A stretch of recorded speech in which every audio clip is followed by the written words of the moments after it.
Welcome to Tech in the Right Direction, the podcast. This week, I'll be speaking with Lorraine Hamilton. Lorraine is a globally accredited coach with over 15 years of experience. Before coaching, Lorraine was a radio frequency engineer, designing cellular networks and using cutting-edge technology in the UK and New Zealand. At the peak of the engineering career, she was leading her team so effectively that the whole office culture was modeled on them. Lorraine ran the ICF Accredited Coach School Certified Professional Coach program for 5 years before being brought on as program director at Coaching Evolved by Emmy award-winning media entrepreneur and coach herself, Natalie MacNeil. She is also the mentor that the French relationship expert Alexander Cormont trusted to develop his skills, who now shares his expertise with his 3.25 million followers online. Now, Lorraine is facilitating successful coaching classes on breaking upper limits to women in the business and tech industries. Lorraine, welcome to the show. I'm so excited to have you on. Thank you so much for having me. It's a pleasure to be here. Great. So let's get started. So Lorraine, as a woman in tech, can you share with us your career journey and how you got to where you are today? Yeah, sure. I'd love to. I actually started out as a sound engineer. So, I joke that I paid my way through uni being a roadie. So that was fun, but I quickly moved into radio frequency engineering. So I spent the best part of my career designing large cutting edge mobile phone networks. I absolutely loved the work, but being the only female engineer on the floor was not without its challenges, for sure. So now I spend my time supporting other women in tech to really understand the environment that they're operating in and how to thrive and succeed in it. So to answer your question, how did I get to where I am today? By trial and error and just keeping going and really trusting my instincts. That's great. And thank you for all your good work that you're doing. Can you share with us how you created an award-winning culture using a feminine approach to engineering? I love this question. Thank you for asking it. Yeah, for sure. So to give you a little bit of context, I was an engineering leader at that point in my career, and we had two teams of engineers that were building out a mobile phone network in New Zealand. And the way that the department had been structured was to treat everybody equal. So everybody had the same KPIs. Every engineer had the same job description, regardless of discipline. Everybody had the same expectations. And I think in a bid to provide equality across the department, which is to be applauded, but this is the piece that I really think needs to be understood, is that equality is not equity. And so treating everybody the same is actually not doing what's best for people. We need to create an environment where each individual can be at their best. And this is what I believe to be a much more feminine approach to leadership, this idea of treating everyone as an individual. And so I pushed back on my boss at that point and said, I don't want to do it this way. This is not going to get the best out of my engineers. So I had a group of engineers. They were all men. They were from in their early 20s right through to some of the guys had been in the industry for 30 years. They were waiting and just riding out until they were hitting retirement. They didn't have the same motivations. So I felt like we can't, and they didn't have the same skills. They didn't have the same hunger for things. So I pushed back on my boss and I said, this isn't going to work for my team. I need to change the KPIs. And to his credit, after a few conversations, he said, do you know what, Lorraine, just do whatever you're going to do. Your KPIs are going to be the same as your counterparts. I don't care how you achieve them. So that allowed me to then start to be a lot more granular and specific and create an environment where every individual could be at his best, and they weren't competing with each other. They were complementing each other, and they started to really work like a team. And now, was this male and female on your team, or was it just female? they were all male. Oh, wow. Okay. Yeah, Wow. I had one female tech and all of my engineers were male. Okay. But by taking that approach of seeing them each as individuals and not having them compete and not having them complain about, well, this guy isn't as good as me in this arena, I was like, well, okay, cool. Well, this is what he can bring. So this is how you complement each other. So they really started working a lot more cohesively and seeing the best and seeing the strengths in each other. And that created a really cool culture, not just in our team, but in the office that we were working in. So it was contagious and it spread. And then that was noticed by my manager and by the senior leadership team. And really our team was held up as the model to embrace across the entire organization. And that led to an external IBM Connexa Award for employee engagement. That's amazing. I'm so proud of you. That's so great. And I believe in this philosophy because when I manage people, and I've managed people for 30 years, I manage them individually, based on their strengths. I focus on their strengths, not on their weaknesses. And I try to fill the gaps in their weaknesses. And it's really worked for me for all these years. And then I think back when you were talking about my kids, I parented my kids differently. Both of them were raised in the same household, but totally different kids. One worked very, very hard for homework and everything that she did in school. The other one was so bright that she could just do it without even opening a book. And so they had a different parenting in the sense that, the one that worked really hard got rewarded and the one that didn't work as hard didn't get as rewarded, And it's so important that we realize what each person's strength is. So I really, really think you did an amazing, amazing job with that.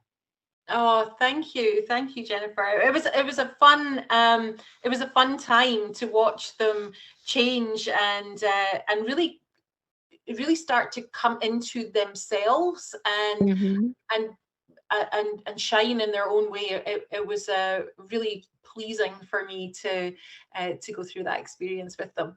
Yeah. That's great. So, mentors are so important for all of us. And so, how do you overcome the challenge of finding female mentors in the technology space who have not compromised their femininity to succeed? Because, they're in a male-dominated industry. So, how do you find those mentors?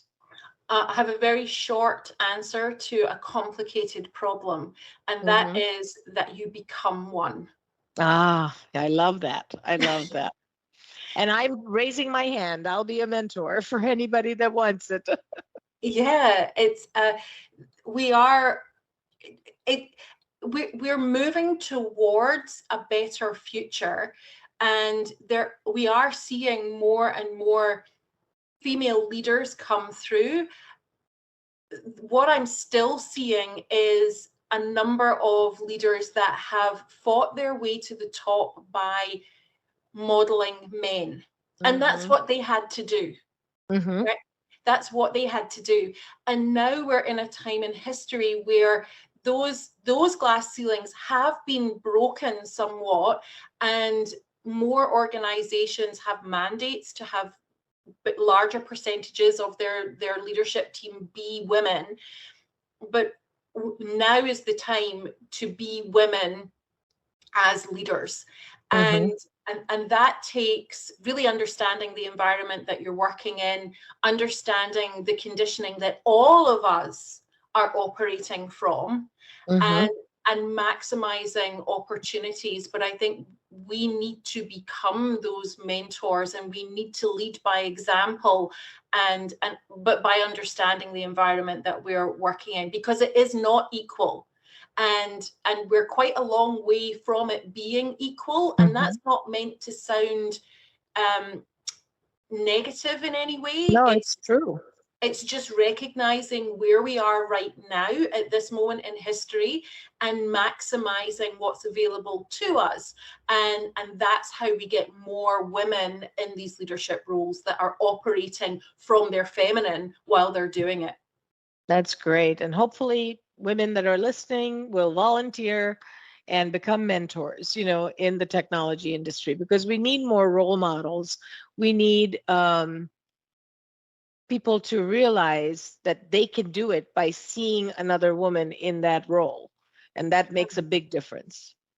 It really does. It really does. And seeing another woman in that role behaving the way that they want to behave. I know that, my female mentors, there were very few of them that I looked at and went, I'm really inspired by the success that you've achieved, but I don't know if my values are going to allow me to operate in that way. So how do I do it and still feel good in my skin?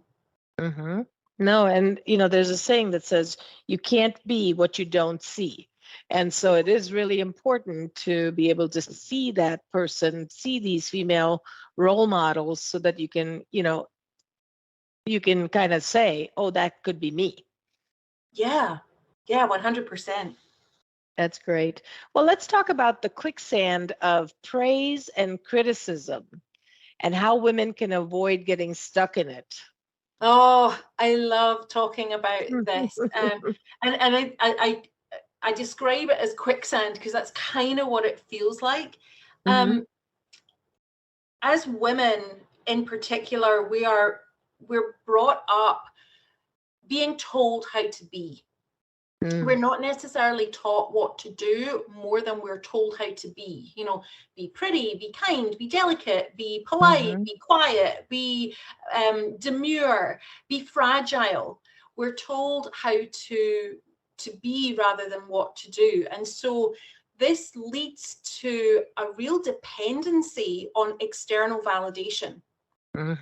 So, tell me, am I being demure enough? Am I being quiet enough? Am I being perfect enough? And of course, that's also amplified by the media that we're being fed all the time. And so it leads to this idea of we're always seeking praise. We want to be the good girl. How many of us relate to that I want to be the good girl. I was the good girl in school. I achieved in school. I know how to achieve in school when the teacher tells me when I'm being good enough. Or criticism, when we're criticized and we're fearful of stepping into a bigger role or stepping into a space of more visibility because we get criticized not on our message, but who we are. I remember recently putting out a post on 2 social media platforms, and one ended up going to the wrong, I went to the wrong audience for some reason, and I ended up getting a whole lot of comments from men, which is not usually my audience. Usually everything is very carefully selected to go out to women because that's who I work with and speak to. And it was so funny to have that comparison, that on one platform it went to women and it was really supported, and the other platform went out to men, and I was talking about perfectionism, and the only comments I got were from men, and the way that they commented was to tear down my appearance in the photo and the video of the post that went out, which I thought was quite funny because I was talking about perfectionism and how to get over it. But you can see how easy it is for women to be dragged down by something like that, because the feedback is very personal. It's not constructive. And so that brings me to the second part of your question around how can we avoid getting stuck in this quicksand of only doing things to get praise and to avoid criticism. And that is to recognize that both praise and criticism are forms of feedback. But that feedback can only tell us about the person giving the feedback and their values, their preferences, their priorities. It doesn't actually tell us anything about ourselves. That's really good. That's very profound. Yes, so to avoid the quicksand, recognize that feedback is an insight into someone else. And what I hope by sharing that is that it doesn't stop you. So fearing criticism and striving for praise now no longer stops you from doing the work that is your calling and stepping into those bigger roles. Wow, that's so true. So true. So, negotiation is such a big part of business. So how can women negotiate from a powerful position and win? Yeah, that's another big question. And one thing that women do more than men is prepare. So we are very good at over preparing to the point of procrastination. In this space, I would say that this is one of the times where it's good to prepare. So there's two aspects to negotiating that I teach and I encourage. And first of them is in the preparation.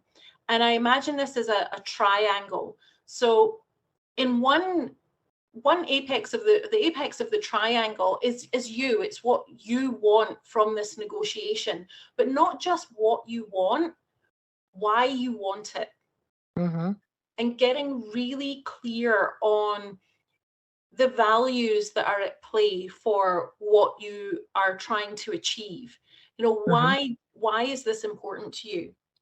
The next point on the triangle is stepping into the shoes of the person you're negotiating with.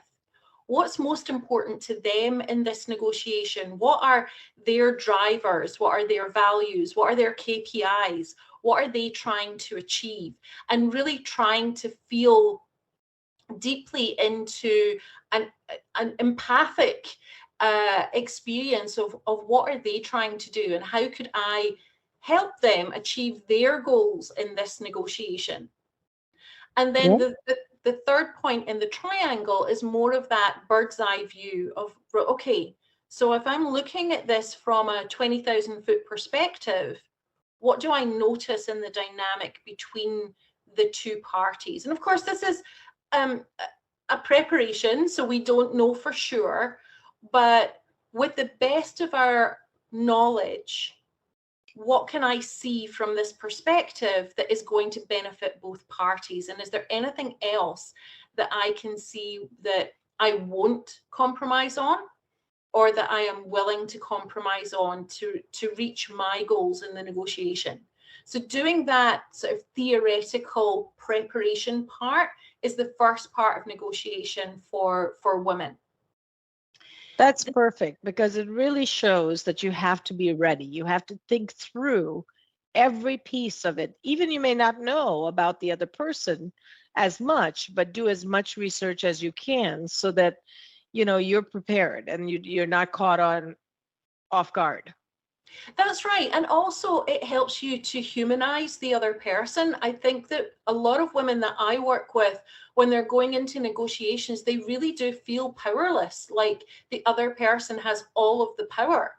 But by recognizing their challenges, like the other person's challenges, it starts to humanize them. And that can take a lot of the sting out of going into the negotiation, because as women, we are much more relationship builders and nurturers than we are adversaries.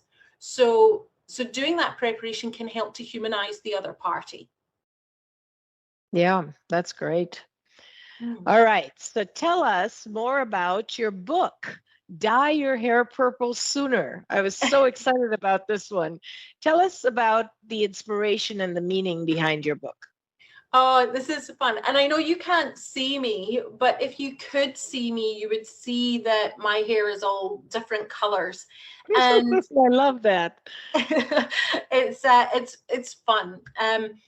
And the book came about because I was doing another podcast, and the interviewer in the podcast asked me at the end of the session. She said, you know, if you could go back and give yourself some advice for when you were younger, what advice would you give? Would you give them or give yourself? And I said, dye your hair purple sooner.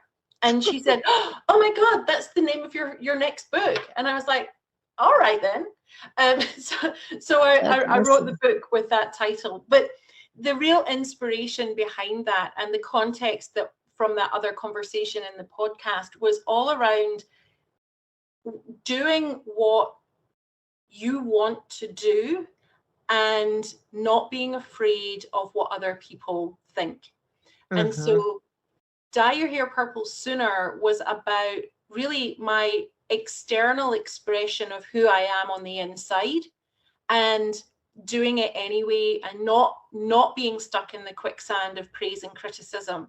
And really the book walks the reader through the process that I often use with my clients over the years when I've been doing this work with them. So that's where it came from. I love that. Oh my gosh, that is so great. And I love your confidence. And I love that you've learned so much about you could still be feminine and you could be strong and you could not worry about what everyone thinks all the time, right? So that's really, really awesome. Thank you. Yeah, it's been a journey. It's not always been that way, right? Yeah. And, you know, I'm so proud of you that you've taken that journey and you're now at that point and you're helping others to get there, which is really critical. As women, we need to lift each other up every day, right? That's right. Yeah, and it's hard because when we're fed a narrative of, you know, there can only be the prettiest or the thinnest or the smartest, it's really difficult for women to not feel as if they're competing against each other, and that's not how we are naturally at our best. Yeah, no, you're right. So I love this question too. What does it mean to live a technicolor life? And how do we do it? I'm ready.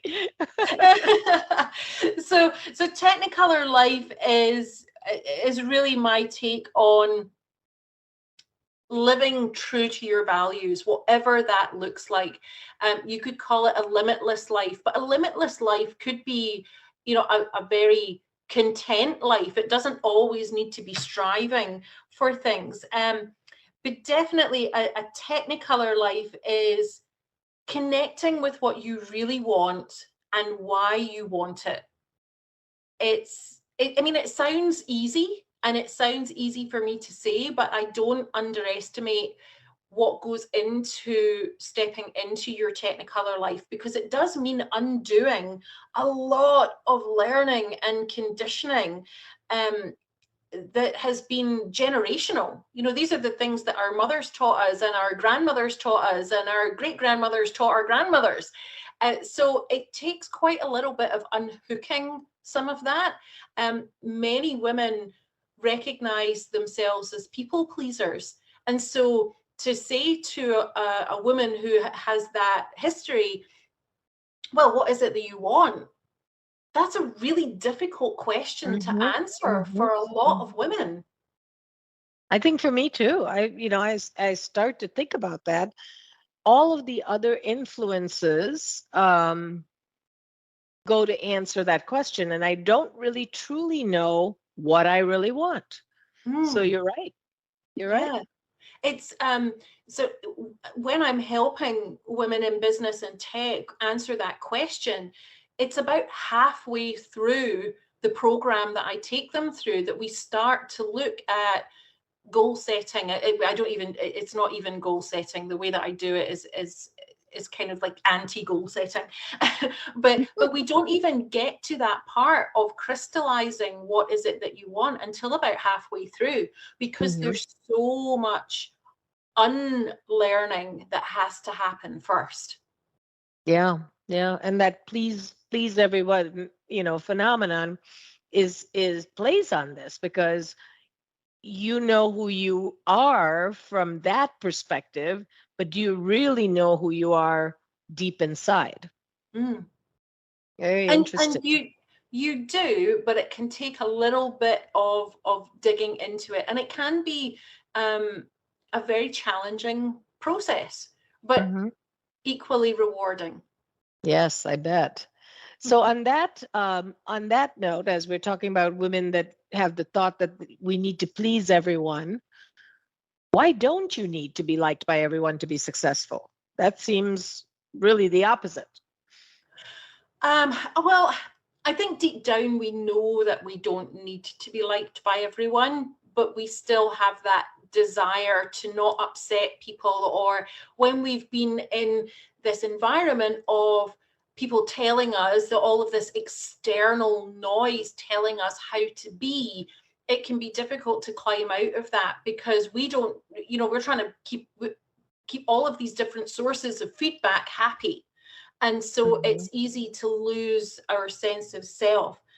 And historically, we kind of needed to do that, right? Because as women, we were quite powerless. So we needed we needed men to help us. But now we're able to kind of profit from our own efforts a little bit more. Before, we needed a man for us to have a bank account or to manage the finances. We needed a man, we couldn't own property.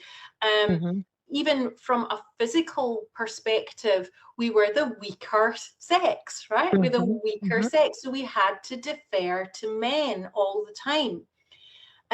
So we had to be likable.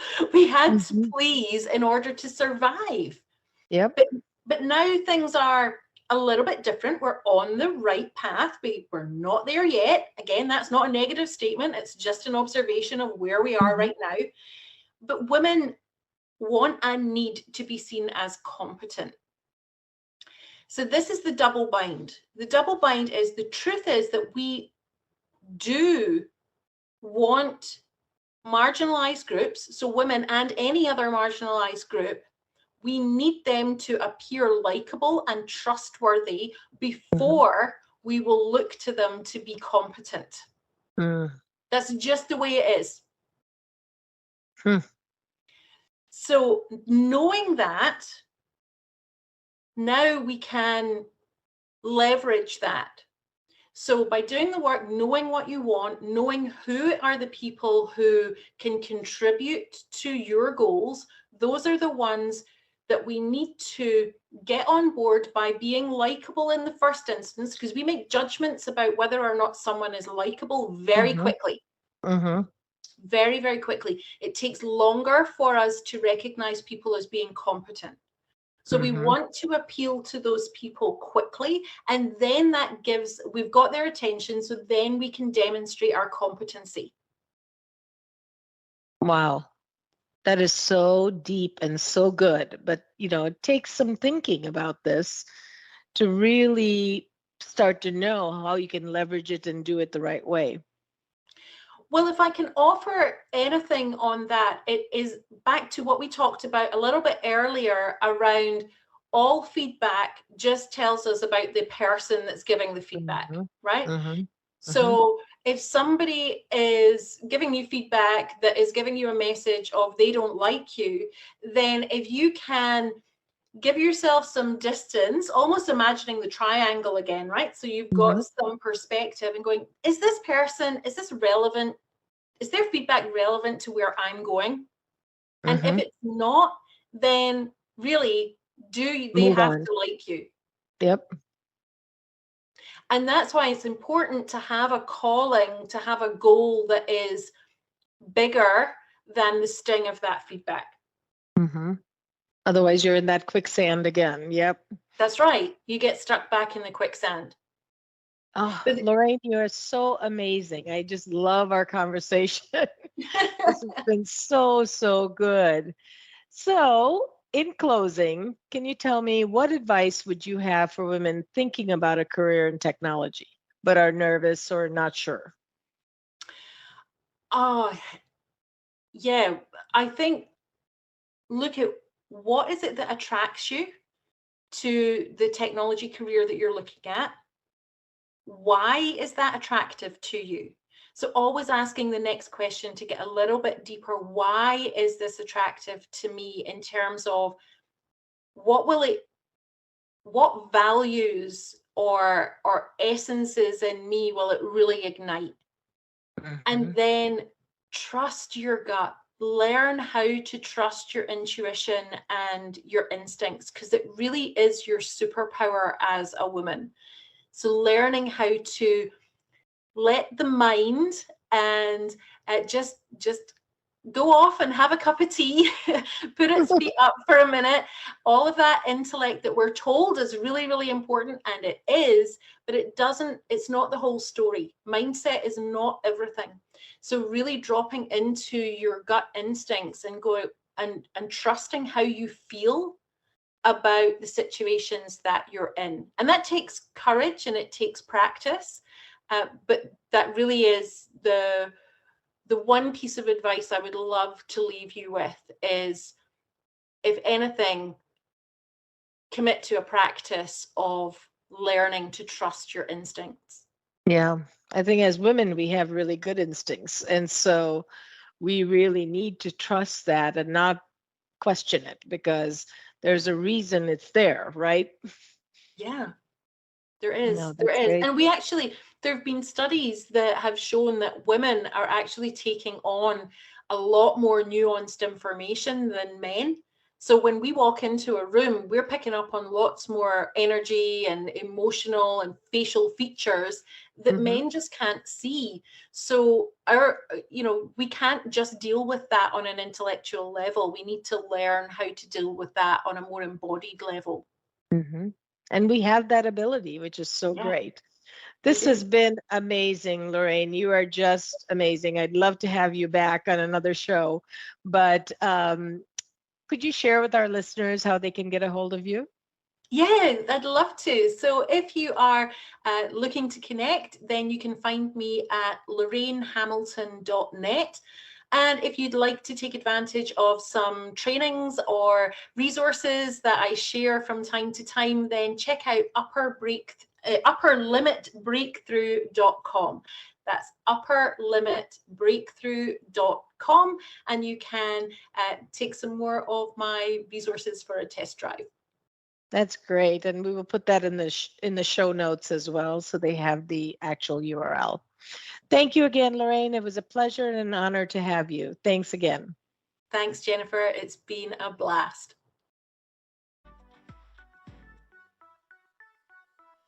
Thank you for listening to Tech in the Right Direction. Please take a minute to subscribe or follow so that you never miss an episode.